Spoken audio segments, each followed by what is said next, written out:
kata AIDS. Jadi Pak, sebelumnya saya memberikan riset ini dahulu ya. Apakah Bapak pernah mengetahui tentang penyakit HIV atau AIDS? Kalau untuk mendengarnya dari teman, kerabat, tetangga, apakah sudah pernah? Belum. Baik Pak, saya akan menjelaskan tentang definisi HIV atau AIDS.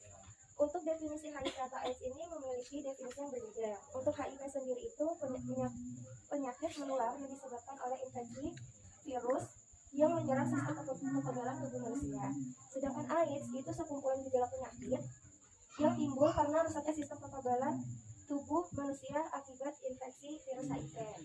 Jadi apabila orang yang terpapar HIV itu belum tentu menjadi AIDS Pak. Jadi orang yang terpapar HIV itu bisa tapi dalam waktu 5-10 tahun. Dan apabila orang ini tidak memiliki kekebalan tubuh atau terus kekebalan tubuhnya itu menurun, maka semua penyakit itu akan masuk ke dalam tubuh kita, sehingga penyakit yang awalnya tidak berbahaya bisa menjadi berbahaya dan bisa menjadi tahapan sebelum menjadi AIDS. Nah, berikut ini adalah bagaimana HIV AIDS yang ditularkan. Apakah Bapak sudah pernah mengetahuinya?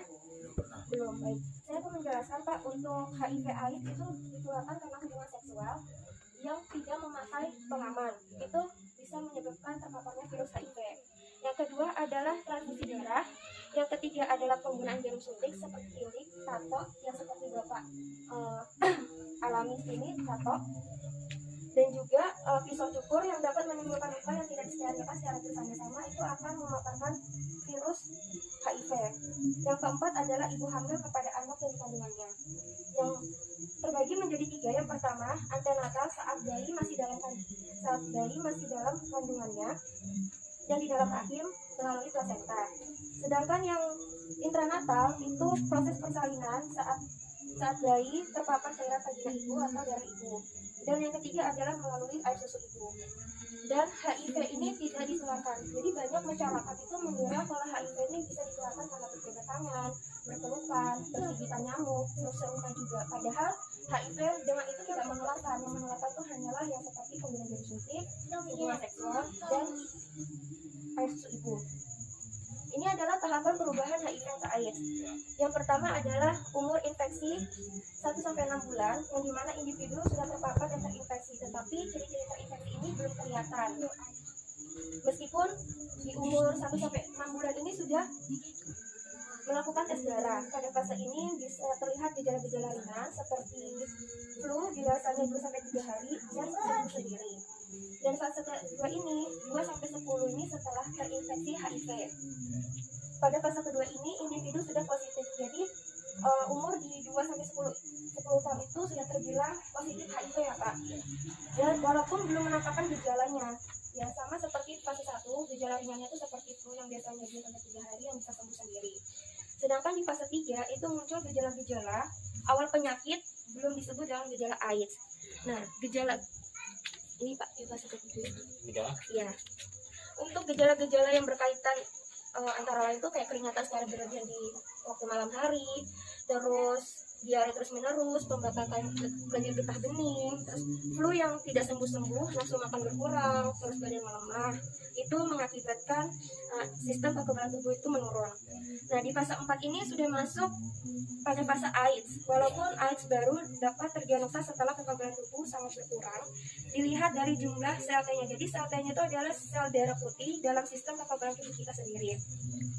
Nah, untuk timbul penyakit tertentu yang disebut dengan oportunistik, yaitu TBC. TBC ini tuberkulosis, infeksi paru-paru yang menyebabkan kadar paru-paru dan kesulitan bernapas, kanker, dan juga infeksi usus yang menyebabkan diare parah berminggu-minggu, dan infeksi otak yang menyebabkan kekacauan mental dan sakit kepala. Untuk yang ini berikutnya, perilaku beresiko yang menularkan HIV atau AIDS.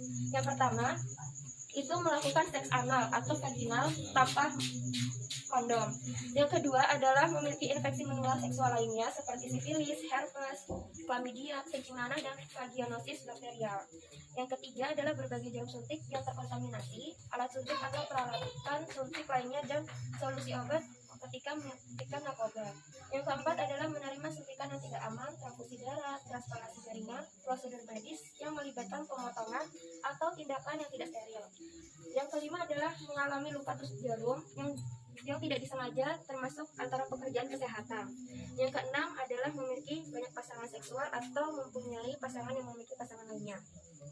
Jadi untuk tanda gejalanya ini sama seperti tadi, flu dan akan sembuh beberapa hari kemudian. Tes darah saat masih dapat menunjukkan adanya infeksi walaupun masih negatif. Setelah itu 1-3 bulan barulah tes darah menjadi positif, dan pada tahap ini orang tampak sehat. Dalam keadaan sehat ini dapat berlangsung sampai 10 tahun.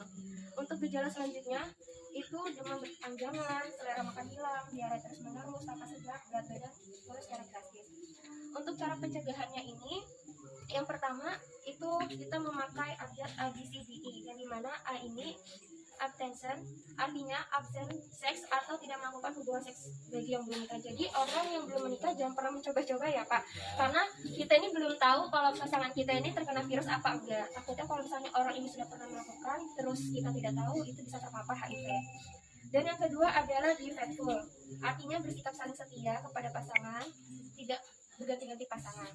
Yang ketiga adalah kondom untuk pencegahan penularan HIV pada saat hubungan seksual. Yang keempat adalah dilarang menggunakan narkoba. Yang terakhir adalah pemberian edukasi dan informasi secara akurat mengenai HIV, cara penularan, pencegahan, dan pengobatan. Untuk pengobatannya sendiri ini, HIV ini kan belum dapat disembuhkan ya Pak ya. Tetapi dengan adanya pengobatan HIV ini, orang yang terkena bisa meningkatkan kualitas hidup, dan virus yang dalam orang yang kepatuhannya minum obat ini, virus akan memperlambat di dalam tubuh kita. Tetapi jika orang tidak patuh dengan obat antiretroviral, maka virus akan mempercepat dalam tubuh kita sehingga menyebabkan kematian. Untuk diagnosisnya ini bisa kita mendeteksi dengan cara tes antibodi, tes antigen, dan juga pengambilan sampel darah urin pengidap untuk diteliti di laboratorium. Ini adalah promosi kesehatan tentang HIV/AIDS. Apakah ada yang ditanyakan Pak? Kalau jika tidak ada, semoga promosi kesehatan ini bisa Bapak pahami, dan juga Bapak lebih berhati-hati lagi untuk apabila ada orang yang atau teman Bapak lah yang sering berhubungan begitu tuh, bisa Bapak berikan edukasi secara akurat. Baik Bapak, sekian dari saya. Wassalamualaikum warahmatullahi wabarakatuh.